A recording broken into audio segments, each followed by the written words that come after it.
Hey YouTube! So I'm so sorry. I know I'm a day late, but I am here to do the review for the Haves and Have-Nots season 4, episode 21, titled The Fugitive. Check out my Batman gear. Okay, anyway. So I'll just jump right in. Some of this stuff I'm just going to breeze through because it really wasn't that important. This episode was super detailed. Okay, anywho, so it starts off with Benny. Benny is riding past his house. He sees the police outside his house. He flips out. He automatically thinks he's been caught. So he calls his partner in crime, his sister, and he says, Candace, something is going on. I don't know why the police are outside my house. Of course, Candace automatically thinks, oh, Veronica, she must have snitched. Jeffrey must not have done what she told him to do. She has turned us in.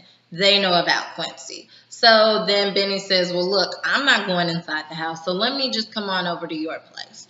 Okay, so Benny goes over to Candace's house. Once he's inside, they're both panicking. They don't know what they're going to do. And they're like yelling at each other. Then Benny says, okay, the police are going to come here. Now, tell me, how did you kill Quincy? She says, what? We stabbed him.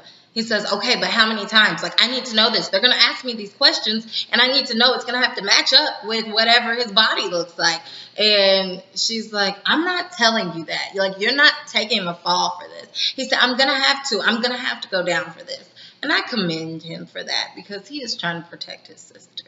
Anywho, so then Candace says, no, I will not let you go down. I will take the fall before you do. But you know what? Neither one of us are going to have to because we're going to figure this out. So then he says, no, we're not. We're going down. That's that. They're just flipping out. Then all of a sudden, her doorbell rings. It is the police officer. So not just in the police. It's a random police officer that was outside of Benny's house.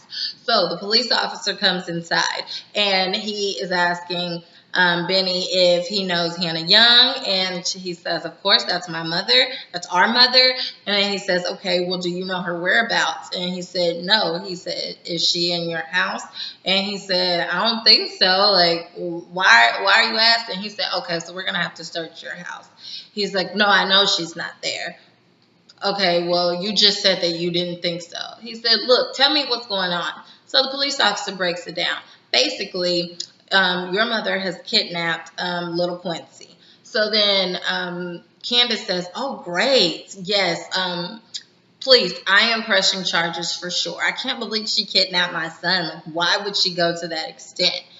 But I guess Hannah thought desperate times call for desperate measures. So then Benny says, no, you're not pressing charges. And the police officer says, look, I don't care what y'all talking about because regardless of whether you want to press charges or not, she's committed a federal offense. Kidnapping is serious out here in these streets. So either way, she's on the run right now, and we're going to find her, and she's going down. And I hope a good officer finds her because a lot of these officers definitely want to be the hero of a kidnapping story. And whether she's a grandma or not, she might get got.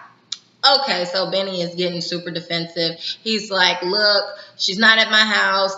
I don't know. Like, the kid's not in any danger or anything. She loves him, blah, blah, blah, blah, blah. And then so the police officer says, okay, well, could you come with me so I can search your house? Benny said no. And then he said, well, look, let me be honest with you. This is the police officer talking. We can search your house whether you like it or not because we have probable cause. But either you can cooperate with us and you can let us in the front door, or we can break it down. So Benny says, you know what? I ain't got time to be paying for a new door. I'm going to just let y'all in. So then the police officer says, okay, Candace, I'm going to have to check your house too. Benny does not know how to play it cool. He says, no, you can't check here. So Candace says, chill, I got this. And then she says, sir, why would you check my house if you're checking for a fugitive that's on the run that apparently has my kid? Why would I be hiding my kid at my house? The police officer says, touche. I won't check your house. There, done with. Okay, now the police, when they are at Benny's house, he's checked. He doesn't see anything. So the next thing you know, the police show up at Katherine's house. Katherine Cryer. Of course, she is sitting there just lying to them with a straight face. And the police is like, well, have you heard from Hannah? She said, no. It said, well, do you know where she could be? And then Katherine says, did you check her house on Willow Street? And he says, no, that house burned down. She said, oh my. He said, did you not know this? Like, don't you have a relationship with her? She said, excuse me. I am the owner of this home. She was my maid. She cleaned this home. She is the help. Do you really think that I would have a relationship with the maid? Now, come on. And so then the police officer says, okay, you know what? That's true. Okay, well, if you find her, if you hear from her, please let us know. We are looking for her. Great. So the police officer leaves, and then Jim calls from jail. He's calling Katherine to see if Katherine has checked on Wyatt and to see how Wyatt's doing. Well, of course, Katherine hasn't checked on Wyatt. So Jim flips out. He's like, look, you need to get your behind up to that hospital and check on him. I don't want to hear from anybody else how Wyatt is doing. I want to hear that from my wife. I'm like, oh, now she's your wife. After all of these mistresses, now she's your wife. Whatever. So then all of a sudden she hangs up in his face like, I don't know who you talking to. You go see him yourself. Click. Okay. So then Katherine goes upstairs. She goes upstairs to talk to Hannah. Of course, she's harboring a fugitive at this point. Nobody would suspect that Hannah is there. And little Quincy is laying in the bed, sound asleep. And Hannah is just, she's like freaking out. She realizes that she's done something wrong. She lost her marbles. She acted off of impulse. And so Katherine thinks that it is hilarious. Like, she's cracking up, making all kinds of jokes. And honestly, she says, well, I can't believe that I'm in a situation where I'm actually helping you. Like, I never thought that day would come. You're always the one helping me. This is craziness.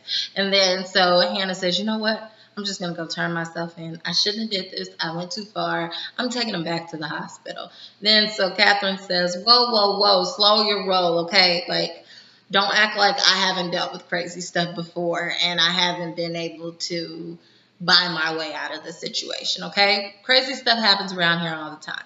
This time, it just happens to be with you. I'm going to call around town and see if I can get some favors so basically you don't go to jail. Okay. So Hannah says, that would be great. Thank you so much. And so Katherine tells Hannah, you just need to go to sleep and get some rest. So Hannah informs Katherine, you know what? You should really go up to the hospital to see Wyatt. And of course, when Hannah tells her, Katherine is more inclined to listen. So Katherine decides to go up to the hospital. So Katherine goes up to the hospital to see Wyatt. She's bonding with him, having a heart-to-heart. She talks to the nurse. The nurse said that his seizures have calmed all the way down. He's been in and out. He has actually asked for his mother, so it's a good thing she's there. And Katherine is just bonding with him. She's crying. She's basically saying, you know, he came out. He was born kicking and screaming. He was born early. She went into early labor in Wyoming, and he just came out fighting, and that's why she named him Wyatt, from Wyoming. And he's always done things his way since then, and he's still doing it now. So I'm like, yeah, but I really hope y'all get him help, like, when he comes out of this coma, because I do not like evil, mean, like, hooked Wyatt. Oh gosh, no. Anywho, so then next thing you know, we are getting to who we're going to talk about? Jeffrey and Melissa. Let's talk about, no, I'm going to table them. Let's talk about Benny.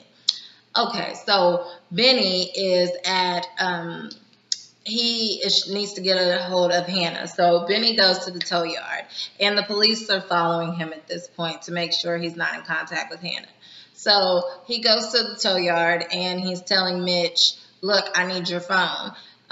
So Mitch is like, wait, what's going on? Why are the police following you? You need to let me know what's going on. You need to let me in on this stuff because I got connections, okay? Like, I'm the one that got our phones turned back on. So Benny is like, bro, like, you're not about this life, okay? Just give me your phone. He said, why can't you use any of the phones in here?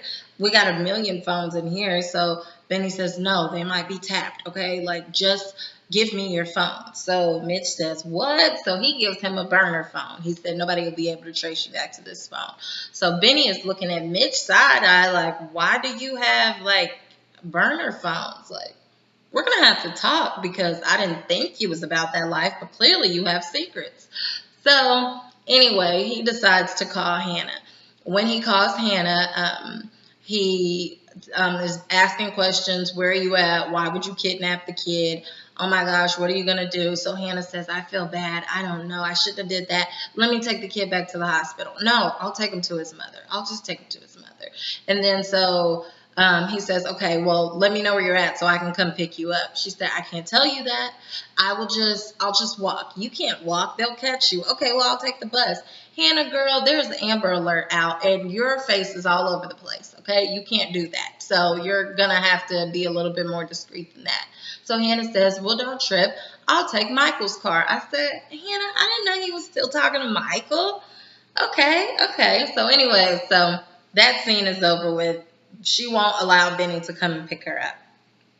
Okay, so this was a side story. So do y'all remember Quita? So Quita is what's his name? Quincy's sister. And she's still trying to figure out what's going on with Quincy. Where's he at? Well, there's another girl, Zeta, who lives in that same area, like the projects, and Zeta says, oh, I'm just trying to figure out where's Quincy, and I miss him so much. He used to hold me down, and now he's not around, so I have to figure it out on my own. Quita is so irritated by this Zeta girl. She tells her to just get out of here. Like, I'm not dealing with you. I told you I don't know where he's at. But he's coming back. Okay, so next thing you know, another scene comes up later on in the show, and two guys bring the Zeta girl back, and they're like basically telling the Zeta girl to reveal the truth as to why she keeps coming around Quita and asking questions. She won't say anything. She's frightened. So then all of a sudden they pop the girl's shirt open, and that reveals a wire. So we are told that Veronica has equipped Zeta with a wire because she's been listening in on all of their conversations. I don't know if it's to keep up with Quincy or when he was alive to keep tabs on him, or if it was, to see what's actually going on with Quincy. Like maybe she doesn't actually know that he's dead. I don't know. But luckily they didn't have any incriminating information that the Zeta girl could have given away. So Quita tells them, get rid of Zeta. Zeta who? I've never heard of that. So they're basically going to go kill her. Okay. So anything else? Jeffrey and Melissa. Now I can get to that. So Jeffrey pulls up to his mother's house, and Melissa comes outside playing her role of the little quote-unquote pregnant girl. And she has on like this lingerie, which she does not look like even a little bit pregnant. Like if you're 5 months, you should look somewhat pregnant at this point. So she says, play along, okay, because your mother is watching. This was all her idea for me to dress up like this. Play along, act like you like it, and then come in the house and just have sex with me. And he's like, what? She's like, come on, because my father has chemo today, and your mother is acting like she can't find her pocketbook all of a sudden. Okay, so they go in the house, and Veronica is delusional. She says, oh, you guys look so cute together. Now, don't make too much noise. I'm like, Veronica, you are sick. Like, that clearly means that you want to listen to them, which they're not going to do anything because Jeffrey is gay. Get that through your head. Okay, so the next thing you know, Melissa and Jeffrey go in a room. Jeffrey says, I'm not doing this. Melissa said, you don't have to. You don't have to touch me. I don't have to touch you. Just, like, role play with me. Like, just make noises. So then Melissa starts like fake moaning and things. He's like, what are you doing? She said, play along. Come on. So then he says, I'm not doing this. Well, she keeps on anyway. So then Jeffrey all of a sudden says, oh, Wyatt, oh, Landon, oh, Justin, like just to piss her off. And then so, of course, she's thinking, oh, my gosh, if his mother heard that, she will come in here and kill both of us. So she's flipping out. But then she looks out the window and she realizes that Veronica is leaving anyway. So she basically like snaps at Jeffrey and says, look, why don't you like me? I haven't done anything to you. Your mom and my mom put me up to all of this. I just want money for my dad's treatment. Then he says, look, you're in on it. Either way, you lied to me, you trapped me, and now you're having a baby that I don't even want. Yes, I'm never going to be nice to you. So, sip on that. Okay. So, that's the end of that storyline, blah, blah, blah. Oh, Brandon. So Brandon / Oscar rushes into the campaign office where David is. He says, I got to get out of town. I got to get out of town for a few days. Somebody's following me. I don't know who it is, but somebody followed me last night, and I definitely know they did because there's a random phone that was in my car. The phone is off. It's dead, but there's a tracker on it, so I know that somebody has followed me. So David is like, wow, who could have done it? Brandon said, I don't know. I got enemies all around these streets. So I'm thinking, what? I didn't know that. So anywho, Brandon claims that he has a mark. So he went over to the Mark's house, and he's basically playing like it's his family. And coincidentally, the man that lives there, his name is Brandon too. So whoever was looking after him, i.e. Candace, she probably thinks that, oh, this is Brandon, which that is Brandon, but it's a different Brandon. That's not Oscar Brandon's actual family. I know, a little confusing. But basically, he's 2 steps ahead of Candace. So Candace,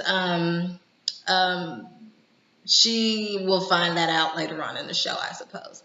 Okay, and then last but not least, Veronica comes into David's office, and she has on a blonde wig. She looks crazy. So all of a sudden, Oscar Brandon turns into Jonathan, the guy that's there to fix the pipes, and then he leaves. Multiple faces, whatever. So then Veronica basically says, oh, I just came down here to say hello and basically say I can't believe that you actually filed for divorce. And David describes Veronica as, because she says, are you coming to the engagement party? He said, no, I'm not. You are a confused creature. You are crazy. And she says, okay, well, if you don't want to come to the engagement party, that's fine. And then he says, you know what? And now that you're here, let me just go ahead and give you these papers. This is a restraining order from me and from Jeffrey. And she says, excuse me? He said, yes, I don't want anything to do with you. And Jeffrey, I'm keeping him away from you so that I can save you. I'm trying to protect you. You keep pushing him, he's going to kill you. And gosh, I really hope he does. I mean, seriously. Veronica, she's just, we got to get rid of her. I thought she was a good villain. She is, but she's delusional. Like, whatever. So then she says, look, I have some really good information on Jeffrey. So that restraining order is not going to work for him, but I'll give you the restraining order. Okay, whatever. So last but not least, the last scene is Candace and Benny inside of her house. And then all of a sudden, they're going back and forth arguing and about, of course, the whole her mom kidnapping the kid, and she wants him to still sue the Criers. He won't do it. A knock comes on the door. It is the banker, and he says he is there to talk to Candace about the tow yard and the houses. So, as always, like, comment, and subscribe. Check me out at mrsblogaholic.com. Bye.